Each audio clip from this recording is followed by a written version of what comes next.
السلام علیکم to all of you. آج میں آپ سب کو کسی ضرورت مند اور کسی محتاج کی خدمت کرنے والے صحابہ کرام رضی اللہ تعالیٰ عنہ کا شوق اور جذبہ ایک خوبصورت واقعہ کے ذریعے بیان کرنے جا رہی ہوں۔ ایک مرتبہ حضرت عمر رضی اللہ تعالیٰ عنہ ایک بوڑھی عورت جو کہ بیوہ تھی اس کی خدمت کے لیے اس کے گھر حاضر ہوئے۔ انہوں نے فجر کے وقت اس بوڑھی بیوہ کے گھر پر دستک دی اور عرض کی، اماں میں آپ کی خدمت کے لیے آیا ہوں۔ اور اس بوڑھی عورت کی خدمت سے مراد یہی تھا کہ اس کے گھر کے اندر جھاڑو لگا دینا، برتن دھو دینا یا باہر سے پانی بھر کے مٹکوں میں ڈال دینا تاکہ اس بوڑھی عورت کو باہر نہ جانا پڑے۔ اس بوڑھی عورت نے جواب دیا کہ کوئی خدمت کرنے آیا تھا اور وہ یہ سارے کام کر کے جا چکا ہے، اب تو مجھے ان کاموں کی ضرورت نہیں ہے۔ حضرت عمر رضی اللہ تعالیٰ عنہ فرمانے لگے، اچھا اب میں فجر سے پہلے ہی آ جاؤں گا۔ اگلے دن عمر رضی اللہ تعالیٰ عنہ فجر سے پہلے گئے۔ انہوں نے جا کر پھر دستک دی اور فرمایا کہ میں کام کے لیے آیا ہوں۔ اس بوڑھی عورت نے کہا کہ جو آنے والا تھا وہ تو کام کر کے جا چکا۔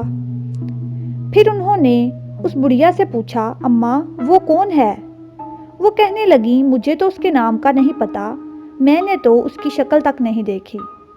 جب وہ آتا ہے دروازہ کھٹکھٹاتا ہے تو میں پردہ کر لیتی ہوں اور وہ یہ سارے کام کر دیتا ہے۔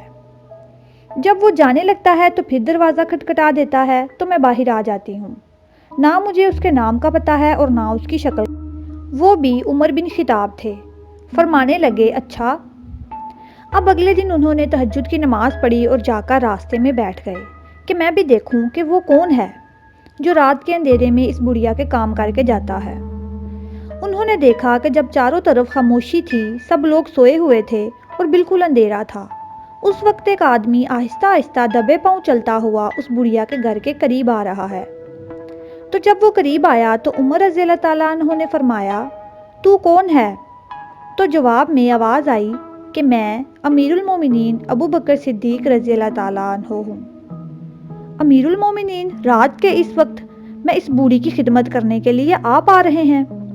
اور دیکھا انہوں نے جوتے بھی نہیں پہنے ہوئے ہیں۔ تو انہوں نے پوچھا، امیر المومنین کیا آپ نے جوتے نہیں پہنے یا جوتے تھے ہی نہیں؟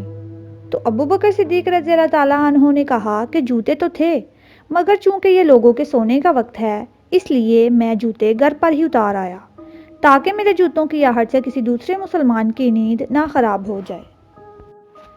صحابہ کرام رضی اللہ تعالیٰ عنہ نیکی کے کاموں میں ہمیشہ صف اول رہتے اور حضرت ابو بکر صدیق رضی اللہ تعالیٰ عنہ فرماتے تھے کہ جو شخص کسی دوسرے محتاج کی خدمت کرتا ہے وہ اپنے جسم کی گویا زکوٰۃ نکال رہا ہوتا ہے۔